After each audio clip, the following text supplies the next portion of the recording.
Hello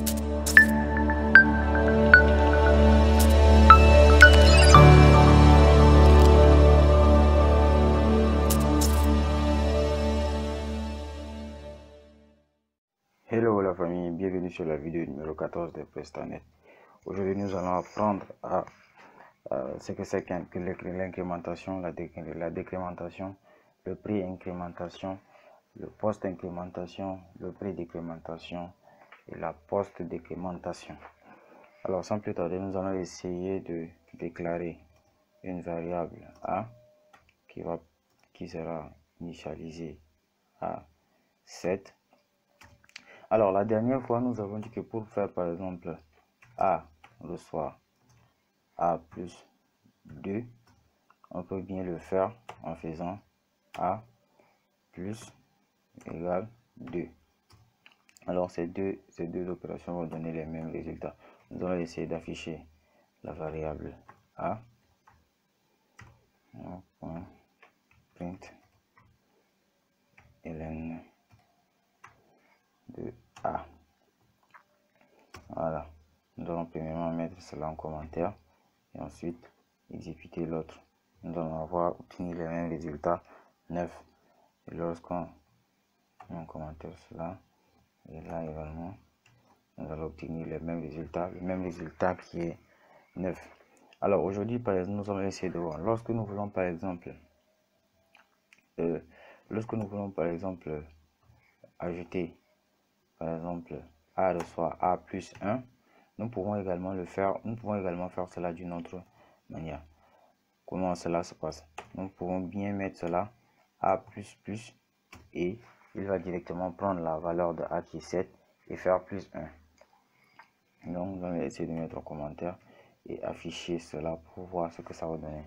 Donc nous allons obtenir 8 et c'est ça qu'on appelle de la post-incrémentation, c'est-à-dire il affiche A et après il fait l'incrémentation, c'est-à-dire il ajoute plus 1 à cela. Nous pouvons bien le faire avec d'autres opérateurs, par exemple moins de A. Donc il va prendre l'ancienne valeur de A et faire la soustraction, c'est-à-dire il va soustraire moins 1. Donc nous allons obtenir maintenant cette fois-ci 6. Cela se passe de la même manière. Alors, quelle est la différence entre pré-incrémentation et post-incrémentation? Quand on parle, là je vais mettre par exemple A+, et là je vais mettre A++. Alors, ici, on parle de la pré-incrémentation. Qu'est-ce qu'il fait ici? Ici, il ajoute d'abord plus 1 à A, ensuite il affiche le A. Par contre, ici, il affiche d'abord A avant de faire l'incrémentation de A. Nous allons essayer de pratiquer cela. Donc, nous allons afficher 2 fois la variable A. Pour essayer de voir cela en clair. Voilà. Ok. Donc là, nous allons avoir A++. Et là, nous allons avoir plus A. Comment cela va se comporter? Il va d'abord afficher A qui est 7 et ensuite il va revenir là faire l'incrémentation. Il va mettre 8 là à la fin. Par contre ici, vu que la variable A est à 8 déjà ici, il a fait l'incrémentation, il a changé la variable A qui est à 8 déjà là. Lui, il va récupérer le 8 là, il va d'abord faire l'incrémentation et il va afficher. Donc lui, il va donner 9. Donc c'est tout simplement que ici il a affiché l'ancienne valeur 7. Il a d'abord affiché, ensuite il a mis il a affiché A et ensuite il a fait l'incrémentation de A qui est de plus 1 qui est 8 et il met seulement dans la variable A mais il n'affiche pas.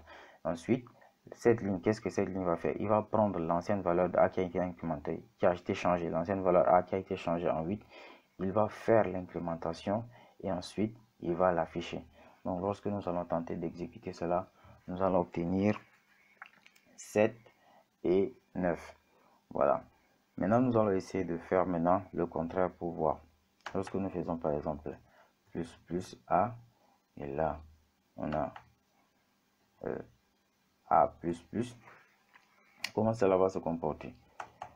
Alors, là, il va d'abord faire il va d'abord faire l'implémentation de A, c'est-à-dire il va ajouter plus 1 à A, c'est-à-dire 8. Et là, il va revenir ici, afficher 8. Maintenant, qu'est-ce que lui il fait? Lui, il va prendre cette valeur 8 là, il va l'afficher d'abord. Il va l'afficher d'abord et ensuite, il viendra faire l'implémentation à 9. Donc, du coup, on aura comme résultat 8, 8. Donc, lorsqu'on exécute, nous allons bien voir que le résultat donne 8, 8. Alors, c'est tout pour cette vidéo. N'hésitez pas à commenter et à liker si cela vous a été utile ou non utile. Merci et à la prochaine.